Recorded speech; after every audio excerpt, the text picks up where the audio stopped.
it's Matt Robinson. Welcome to the Writer's Block. It's spring, which means baseball is hopefully happening, and that means a lot of us are going to be checking box scores and reading our favorite papers and websites and listening to sports radio. And so I'm really honored to have our guest today, Bill Littlefield. As you may know, he was the host of It's Only a Game on public radio.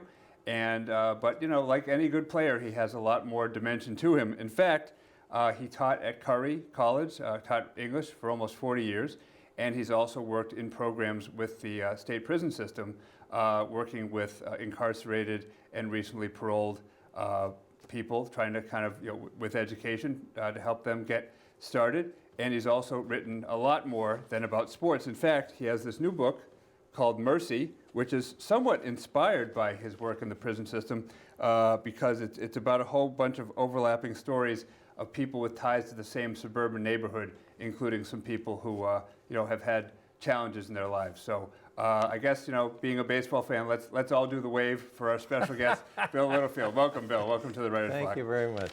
Thanks, Matt. Yeah, the book is great, and I've been a longtime fan. I wasn't aware that you were also a teacher, but we'll get to that. You said like all baseball players, et cetera. I thought you were going to say like all ball players, he retired, and retired. We'd hang your number in the rafters if that's the case.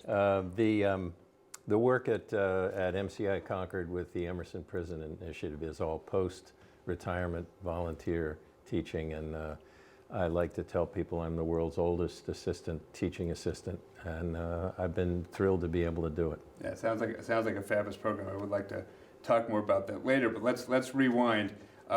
Many people do know you for your sports-related work. Yes. So how did that all get started? Why baseball in particular, and what gave you the idea for your books and the radio show and all those things? Well, the radio stuff got started because I had a column. I had a weekly sports column with a paper that no longer exists called the Boston Ledger, and it was the kind of paper that would show up on your doorstep uninvited.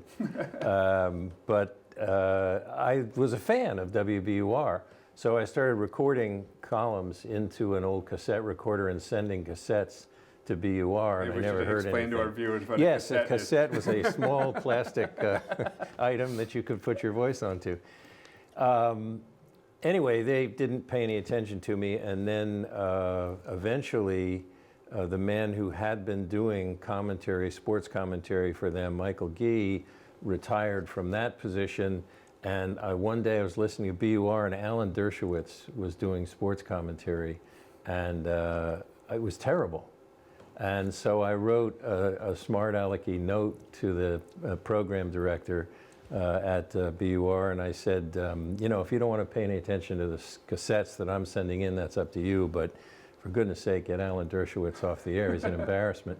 And 24 hours later, I got a phone call saying, okay, wise guy, come in and let's see what you can do. And that was in 1984.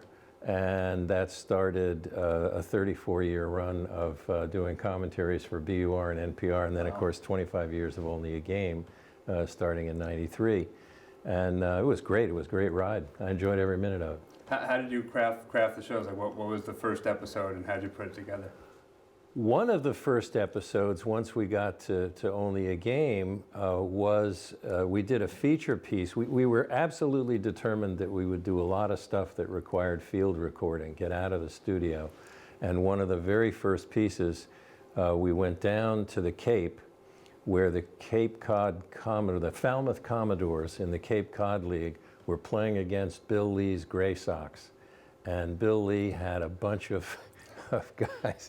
Bernie Carvo was with him, and Jim Lonborg was with him at that point. Before he became a dentist? I know he was a dentist. Oh, okay. He was thoroughly established in his dental practice and long gone from the Red Sox.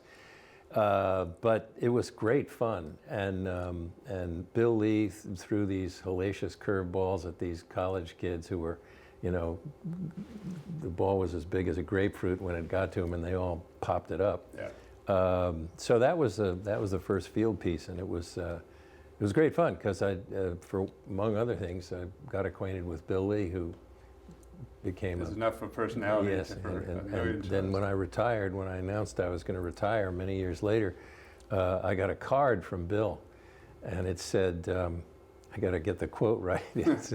It said, "Don't do it. The future's not bright. They won't call and they won't write." I didn't know he was a poet too. He didn't understand that I didn't want him to call and write. I wanted to sit down in my study by myself and be quiet and do some writing that had nothing to do with radio. So it's worked out quite well. If I may take one more step into that realm of your career, where did the baseball passion start? Well, when I was a kid, I grew up in northern New Jersey, not far from New York City, and had the marvelous good fortune of coming to baseball consciousness at the same time Willie Mays came to the Giants. And as far as I was concerned, he was pretty much the be-all and end-all.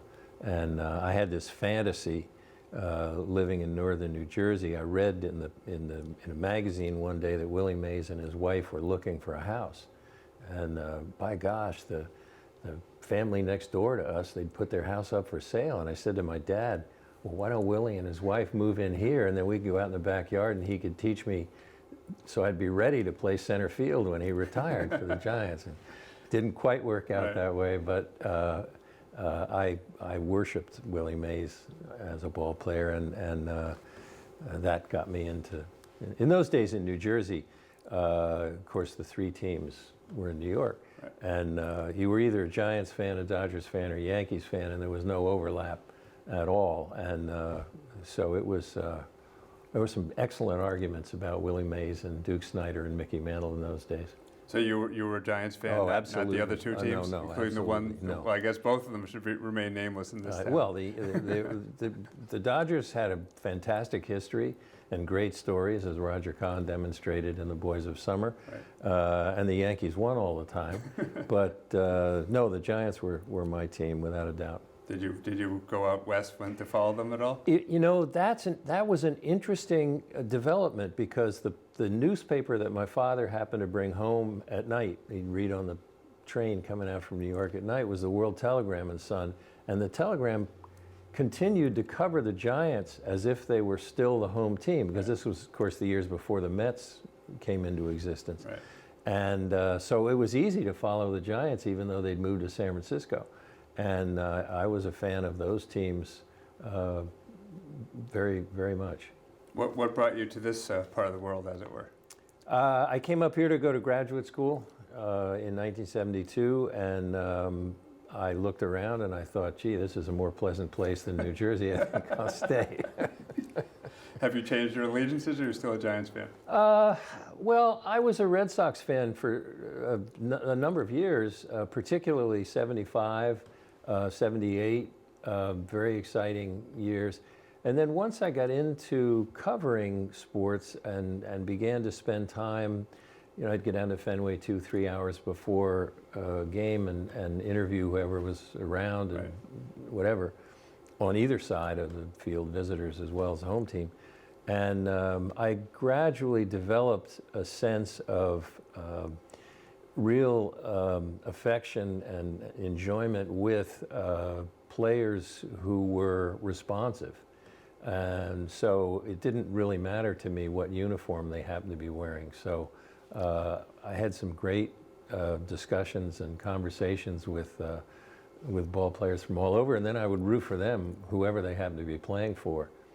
And in many of those days, the Red Sox, and you have to remember this is back in the 80s, early 90s, in many of those years, the Red Sox were a pretty unpleasant organization to deal with. Yeah. So it was a lot more fun sometimes to go across the other side and deal with the Twins or the Texas Rangers or whoever happened to be playing in Fenway against them. And I made some friends and found some guys to root for who weren't Boston guys. When was the big change, from the game to the business? What was that, free agency? Was it? What really no, I mean, I think only a game recognized that it was a multifaceted responsibility right from the start. Right. It's always been a business. It hasn't always been the same kind of gigantic millionaires and billionaires business that it is now, but it's always been a business. Yeah. I remember Jim Woods, who used to broadcast Red Sox games on the radio with Ned Martin. I remember a conversation I had with him one time, and he was talking about players who were injury prone. And he said to me, you got to tell these guys, the only way you can make any money in this game is you got to keep playing, whether you're entirely healthy or not. You can't give them a chance to replace you. And of course, that was back in the days when it was a big deal when George Scott broke the $100,000 mark. Yeah. Just tell you how and it was an that outrage that Bill Campbell was the $1 million relief pitcher. Right. So. Right. Yeah. That's the lowest guy in the totem pole. Yeah, these days. absolutely. Yeah. So everyone knows your passion for baseball. What are some of your other favorite sports-related anecdotes? Might be off the field, as it were. Well, the sport was less important than the story, always. And one of the stories that I most enjoyed covering was the Roxbury Community College men's basketball team more than that, 3 decades ago now. And I had met their coach, a wonderful guy named Malcolm Wynn was coaching them at the time. And happened to run into him. They had won a national championship, a Division III junior college national championship, so nobody paid any attention, but they still got the rings. And I said to him, how's your team going to be this year? Because I knew and he said, we're going to be better. So I went back to the studio. I said to my colleagues, I want to follow this team. I want to go to practice at 6:30 in the morning. I want to go to class with some of the guys on the team. I want to go to games. I want to travel with them sometimes. And I had a ball. It's like those new 24/7 series that are on now. But the difference was I was the only writer. Right. I was the only one along. I met some of these guys. I got to know some of these guys. Got to be quite good friends with Malcolm, who went on to coach in various other places. And the exciting thing about it was that these guys, almost all of them, I think, were the first person in their family to go to college. There was a guy named Kareem Horton on that team, a magnificent player. He went on to play Division I at Maryland Eastern Shore after Roxbury. And he was the linchpin of the team. If he had a good day, they won by 35 points. If he didn't have a good day, they might only win by 6 or 8. And so I was talking to him one day, and I mentioned that responsibility that he had to feel being in that position and the pressure. And he just shook his head, and I said, what are you shaking your head about? He said, man, there's no pressure on the basketball court. I said, what do you mean? He said, pressure is my family, and they know I'm the first one ever went to college, and am I going to make it? And he not only made it, he went on to 4-year school, he graduated with honors, became a teacher and a coach. Wow. Great story. Another guy who was on that team, who was while he was at Roxbury, he was working the night shift as a security guard at the Greyhound bus terminal to pay his freight. So he was getting like 4 hours sleep a day because he went right from the Greyhound bus terminal to practice and then to school. He had a physics teacher and a math teacher who recognized that he really had a gift. And so when he finished Roxbury, they said, well, we can't let this be the end of this guy's education. And they worked and got him into Northeastern. He ended up with a degree from Northeastern, got a master's degree in engineering, and now he's an engineer. And this is a guy who nobody in his family had ever gone to college before. Extraordinary, great stories.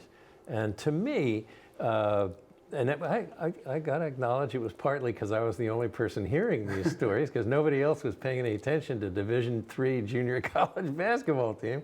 But to me, those were the stories that were really memorable. Because so often with the pro athletes, whether it's the Patriots or the Red Sox or Bruins, Celtics, whatever, they're so thoroughly covered. And there's so many writers and TV and radio people around them all the time that it's very hard to break through that kind of automatic response that they have. And I don't blame them, because it's necessary to be able to get through your day. 19 people want to talk to you. You're not going to be quietly sincere and thoughtful with all of them. But the guys one of the fellas, matter of fact, Kareem, who at the end of the season they had a banquet, and the banquet was bringing in barbecue and a pecan pie down at RCC, at Roxbury Community College. And Kareem came up to me afterwards and shook hands and said, "I just want to thank you for paying attention to us." Everybody has a story. I feel the same way as the people you don't know That is who love, very often the really case. Some of my favorites too.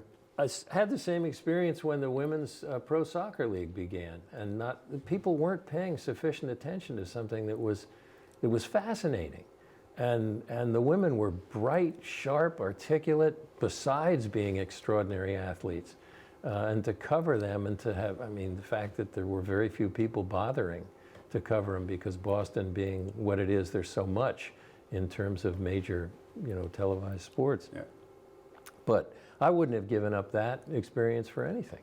So a lot of the authors that I've interviewed, they also teach, like we both do. You got to eat.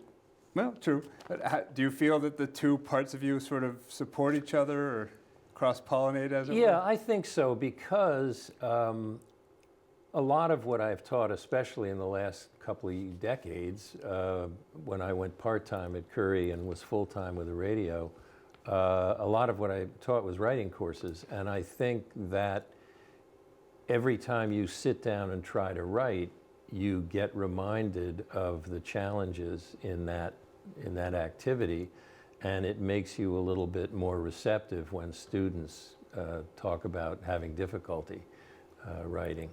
So in that respect, I think there's something to be said for doing both at the same time. Do you feel that having the professional experience makes your students think that this has value?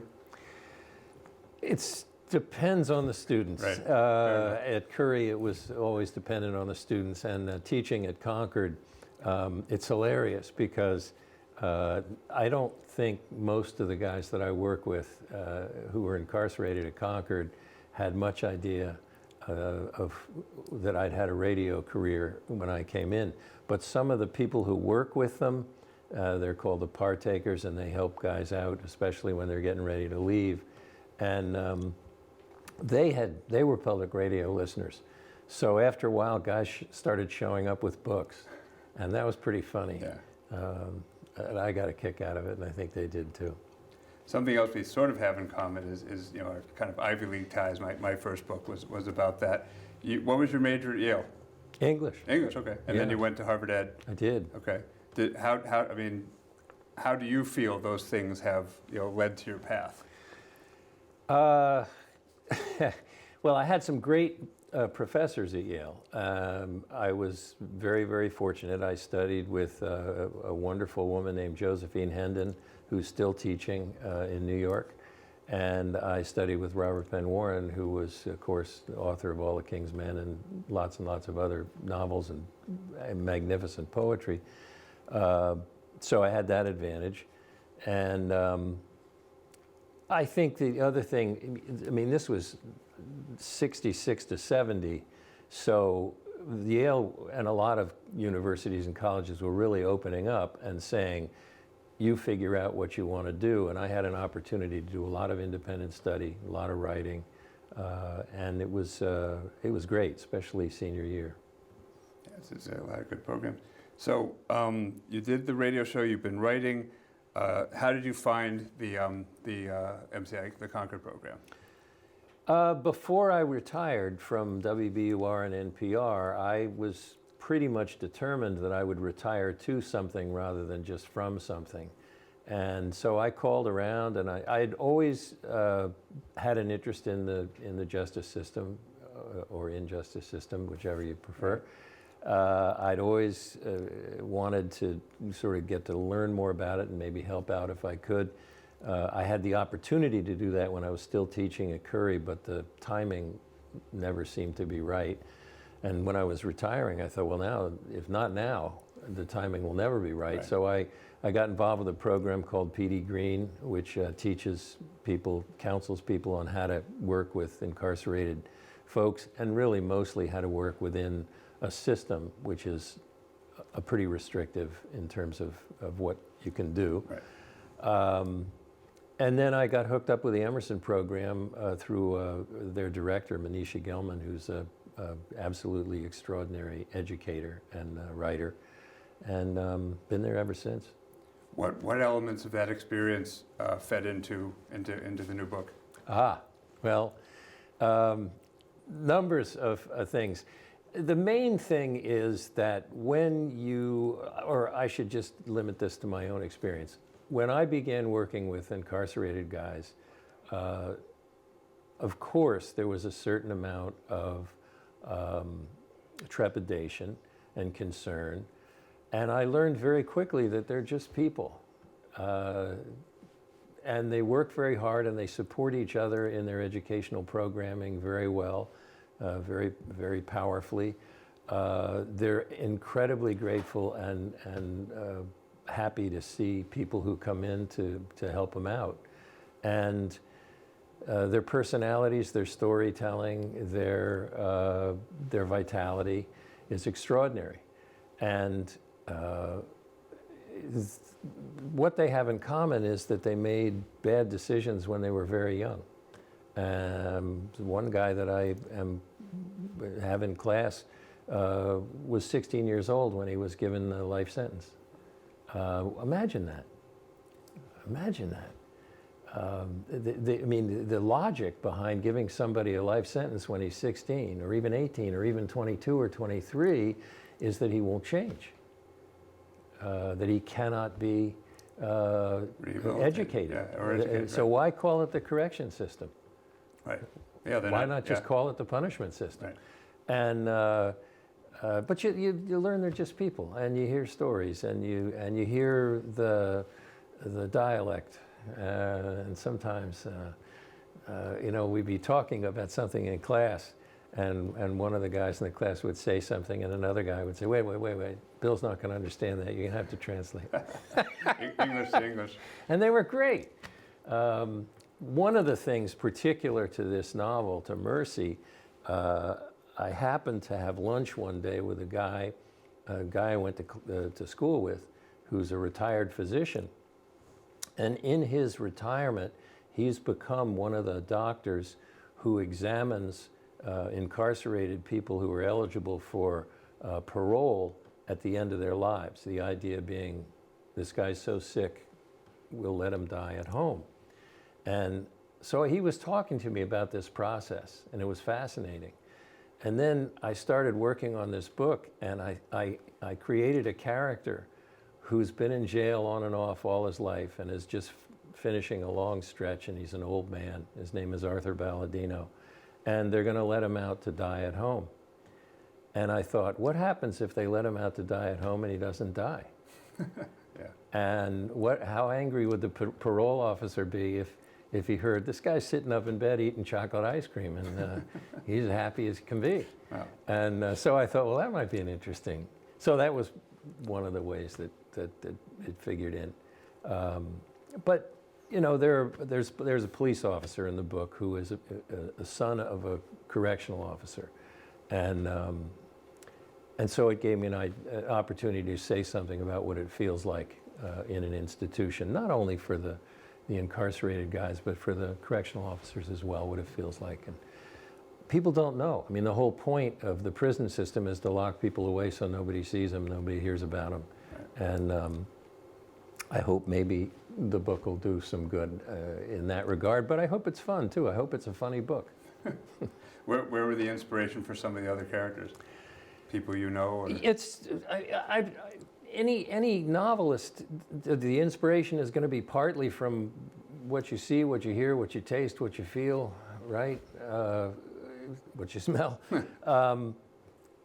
They're people out of my past, but then they're distorted, so that they fit into a story that has a beginning and an end and some shape and some meaning that life doesn't often provide. So there are people who will read this book and say, hey, wait a minute, I said that. But not too many. Yeah. So you said it's a funny book. What else do you hope people kind of come away from? Is it meant to give lessons and morals about I wouldn't say morals. I think, the title is Mercy, and what the characters have in common is, I think, something that all of us have in common, which is a need to find forgiveness and mercy in our fellow human beings. And some of us find it in relationships. And there's one character in here named Gibby, who's an arsonist, and he finds it in a beautiful memory that he has of something that happened to him when he was a high school kid. Someone who was kind to him on a very hot day on a New Jersey beach. And it may be that nobody's ever been as kind to him ever since in his life as a petty criminal and an arsonist.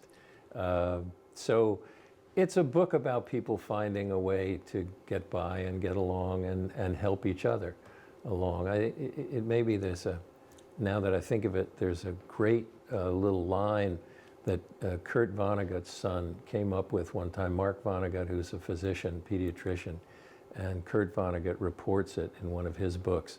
They were father and son talking about the meaning of life, and apparently, allegedly, Mark Vonnegut said, I think that life is about all of us trying to help each other get through this thing, whatever it is.